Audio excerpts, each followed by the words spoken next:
बातचीत करेंगे और जानेंगे कि यहाँ पे सबसे पहले कैसा कुछ रहा व्यवस्था। जी, जय श्री राम। आपके चैनल के माध्यम से आपके जितने भी दर्शक हैं सबको मेरी तरफ से राम राम, जय श्री राम। बहुत बहुत शुभकामनाओं के साथ बहुत बहुत बधाई हो। प्रभु श्री राम लला श्री अवध में अपनी पावन पवित्र धरती पे अपने उस दिव्य स्थान पे जहाँ पर उनका प्राकट्य हुआ था वो विराजमान हो गए हैं। ये खुशी का विषय है और हम लोग सभी लोग यहाँ पर रह कर के साक्षी बने उस पल के। ये बहुत बड़ा सौभाग्य का विषय हम सब लोगों के लिए रहा।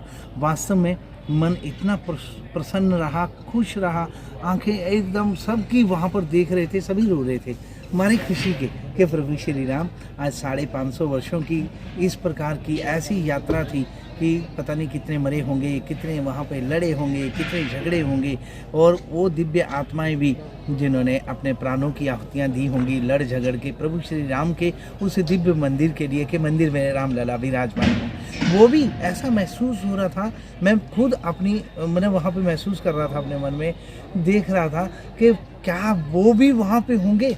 तो ऐसा महसूस होता था कि सच्ची में वो वहाँ पर विराजमान थे, उनकी उपस्थिति भी वहाँ पर देखने को ऐसा दिव्य अनुभव हो रहा था कि ये लोग भी वहाँ हैं। और आज हम लोग यहाँ पर हमारे जो गुरुदेव हैं जगत गुरु रामानंदाचार्य जी महाराज जी, जगत गुरु श्री रामभद्राचार्य जी महाराज जी, उनके सत्य संकल्प से हनुमत महायज्ञ जो है 1008 कुंड का यहाँ पर इस तरह से सत्य संकल्प लिया गया था। भारत में इस प्रकार के ऐसे महापुरुष, ऐसे संत बहुत कम देखने को मिलते हैं। सबकी अपनी अपनी कोई ना कोई मांग होती है, संकल्प होता है, लेकिन संत महापुरुष सर्वे भवन्तु सुखिना की कामना करते हैं कि सारा संसार सुखी हो। मेरे महाराज जी जगत गुरु रामानंदाचार्य जी महाराज जी का जो सत्य संकल्प है, पाक अधिकृत कश्मीर हमारे भारत में सम्मिलित पुनः उसमें मिल जाए, अखंड भारत हो जाए, और ये सत्य संकल्प उन्होंने लिया। और हम लोगों ने सबने देखा है कि उनके जितने भी संकल्प होते हैं वो निर्विघ्नता से प्रभु श्री राम जी की कृपा से, श्री हनुमान जी की आशीर्वाद और कृपा से वो पूर्ण होते हैं। तो ये यज्ञ इतना भव्य था, इतना दिव्य था। आज यज्ञशाला में बिल्कुल थोड़ा सोनापन दिखने को मिल रहा है। 1500 विद्वान पंडित थे जो भारत के कोने कोने से आए हुए थे और हजारों की संख्या में जजमान थे। और इस वक्त तो वेद मंत्रों का उच्चारण और आहुतियाँ स्वाहा स्वाहा ऐसे करके चल रहा था, लेकिन अब जो है विश्राम हो गया है, पूर्ण प्रवेश करते हैं। तो भगवान को क्या ऐसी चीज़ की ज़रूरत है जो आपके पास है और उनके पास नहीं है? ऐसा तो मेरे ख्याल में कुछ भी नहीं। प्रश्न ये होता है कि जैसे अभी महाराज जी ने बताया कि सारे सन्यासियों का एक संकल्प होता है और उन तमाम संकल्पों में से इनका भी एक संकल्प रहा है कि जो जितने भी शहीद हैं उनके लिए ये यज्ञ करते हैं बिना किसी के द्वारा दिए गए पैसे या किसी भी अपने खर्च पे ये उनके लिए यज्ञ करते हैं। ये किसी ने शायद नहीं सोचा होगा, ये सोचते हैं। इसके पीछे कुछ थोड़ा बहुत अगर आप बताएं हमारे दर्शकों को। जय श्री राम। पैसे की कोई बात नहीं है उसमें। जो भारत के अमरवीर शहीद हो जाते हैं उनकी पुण्य स्मृति में ऐसे हुआ था कि एक बार मेजर अजय सिंह जसरोटिया के मम्मी पापा के साथ हम लोग बैठे हुए थे, तो वो इस तरह से उनके कुछ बातें सुनी, तो अजय के बारे में सुनी तो मन बड़ा दुखी हुआ कि भारत के हमारे वो नौजवान जिन्होंने अपने देश के खातिर प्राणों का बलिदान दिया। हम लोग वस्त्र दान दे सकते हैं, अन्न दान कर सकते हैं, पैसे भी लोग देते हैं, यहाँ तक कि लोग गाय भी दान करते हैं, भूमि दान करते हैं, लेकिन प्राणों का दान कौन कर सकता है भाई? ये तो बहुत कठिन है, ये हो नहीं सकता है, ये ऐसा कौन करेगा? लेकिन हमारे भारत के नौजवान अपने बॉर्डर में तैनात रहते हैं। सर्दी आज हमने यहाँ पर श्री अयोध्या जी में महसूस किया 10-15 दिन से। तो सूर्य भगवान कल जो हैं जब रामलला विराजमान हुए तो तब उस वक्त सूर्य भगवान के दर्शन, दिव्य दर्शन हुए और आज भी दर्शन हो रहे हैं। तो आज थोड़ा ठंडी कम है, लेकिन रोज़ बहुत ज़्यादा ठंडी थी।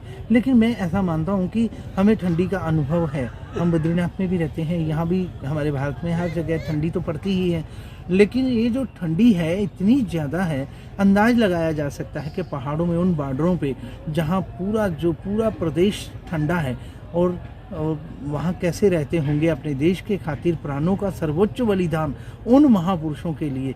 तो मन में एकदम संकल्प उठा। अजय की मम्मी पापा से जब बैठे बात कर रहे थे तो उनके आंसू रुक नहीं रहे थे। तो स्थिति ऐसा हो गया मेरे को भी, और 2-3 बैठे थे, सभी लगे रोने। अब चुप कौन करवा रहा है? जो रो रहे हैं एक दूसरे के साथ, वही एक दूसरे को चुप करवा रहे हैं। तो ऐसी स्थिति आ गई। फिर उसके बाद मेरे को एकदम संकल्प हुआ कि वास्तव में हमारे देश के, हमारे लिए जो वास्तविक सत्य जिसको कहते हैं, रियल में जो हीरो हैं हमारे देश के, वो यही हैं जो नौजवान अपने देश के खातिर बॉर्डरों पे आज सुरक्षा की दृष्टि से खड़े हैं। ना खाना ना पीना ना इस तरह से, मतलब उनकी साधना और तपस्या, मैं ऐसा मानता हूँ। मेरे साधु संत महात्मा मेरे को माफ़ करें, मगर मेरे जो नौजवान, जो हमारे आर्मी के नौजवान हैं देश के खातिर, उनकी तपस्या बहुत ज़्यादा है। हम साधना अगर साधु संत भी करते हैं, अपने मंदिर में भगवान की आराधना पूजा भी करते हैं, तो इन महापुरुषों की वजह से जो नौजवान बॉर्डर पे तैनात हैं उनकी वजह से कर पाते हैं। अगर वो हट जाएं तो सारा बेड़ा गर्क हो जाए, सब सत्यानाश हो जाए, लेकिन नहीं, वो लोग डटे रहते हैं। तो उनको नतमस्तक होकर प्रणाम करता हूँ। और फिर मेरे को संकल्प हुआ कि इन्हीं के लिए आज से मैं संकल्प लेता हूँ कि जो भी यज्ञ होगा वो इन्हीं के नाम से होगा। तो तब से 20 वर्षों से लगातार यज्ञ करते आ रहे हैं। भारत के अमरवीर शहीदों की पुण्य स्मृति में अति विष्णु महायज्ञ करते हैं। आज 40 यज्ञ हो गए हैं और इस तरह से 40 यज्ञ जब संपन्न हो गए तो और अभी आगे भी जहाँ ठाकुर जी की इच्छा होगी वहाँ सब कुछ ठीक रहा तो चलता रहेगा। और रही बात पैसों की, तो पैसे क्या होता है कि लोग, सभी लोग मिलजुल करके, जो हमारे प्रेमी जो जिनसे चर्चा करते हैं, कोई चावल लाता है, कोई दाल लाता है, कोई तिल लाता है, जौ लाता है, कोई घी लाता है, इसी तरह से व्यवस्थाएं हो जाती हैं। हाँ, ये बात ज़रूर है कि जो परिजन हैं, जो उन नौजवानों के जो शहीद हो गए हैं, उनके परिवार के जो उनके परिजन हैं, उनसे कुछ नहीं लिया जाता है। उनसे कैसे ले सकते हैं? वो तो पूजनीय हैं, उनको तो जितना हो सके मदद करनी चाहिए हम लोगों ने और देशवासियों ने।